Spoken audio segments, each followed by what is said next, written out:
ये क्या बहू, तुम बिना घूंघट किए बाहर से चली आ रही हो? मोहल्ले वाले देखेंगे तो क्या सोचेंगे? हमारी इज्जत का जरा भी ख्याल नहीं है तुम्हें? हमारे खानदान में बहुएं बिना घूंघट बाहर नहीं निकलती। कितनी बार समझाया है तुम्हें, पर तुमने तो सास की बात न मानने की कसम खा रखी है। तुम्हारी माँ ने तुम्हें नहीं सिखाया कि ससुराल में कैसे रहना है? निकिता के घर में आते ही सास शोभना जी ने हमेशा की तरह तानों की बौछार करनी शुरू कर दी। निकिता की शादी 6 महीने पहले हर्ष से हुई है।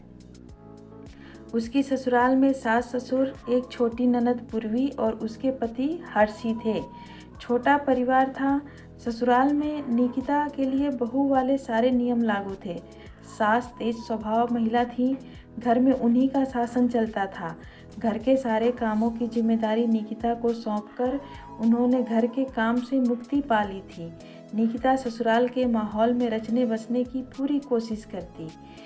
घर की सारी जिम्मेदारी भी बखूबी संभालती थी, पर फिर भी कुछ गलती हो जाए तो सास ताने देना शुरू कर देती थी कि तुम्हारी माँ ने तुम्हें कुछ सिखाया नहीं, कोई संस्कार नहीं दिए। बात बात पर मायके वालों का अपमान करती थी। निकिता अपने संस्कारों की वजह से चुप रहती थी और कोशिश करती थी कि उन्हें शिकायत का कोई मौका न दे, ताकि उसकी माँ के संस्कारों पर शोभना जी ताने ना मार सकें। निकिता 2 दिन पहले मायके गई थी रुकने के लिए। आज जब हर्ष उसे लेने गया था तो पता चला कि निकिता अपनी मौसी के यहाँ गई थी, जो थोड़ी ही दूरी पर रहती थी। हर्ष वहीं पर रुककर उसका इंतज़ार कर रहा था कि तभी शोभना जी का फ़ोन आ गया। हर्ष उन्हें बताता है कि निकिता अपनी मौसी के यहाँ गई है।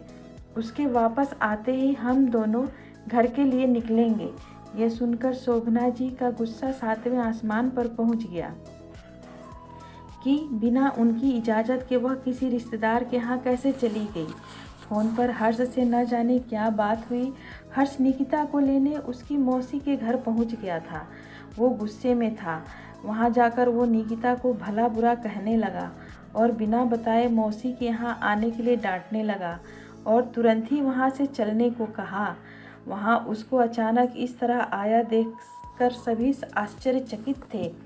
सबने उसे समझाने की कोशिश की तो उनको भी अपशब्द कहने लगा। बेचारी निकिता के शर्म और अपमान के कारण आंसू नहीं रुक रहे थे। हर्ष उसे लेकर सीधे अपने घर आ गया था। हर्ष के व्यवहार से दुखी निकिता रोते हुए कब घर आ गई थी उसे पता ही नहीं चल पाया था। उस पर घर में कदम रखते ही शोभना जी ने उसे फटकारना शुरू कर दिया।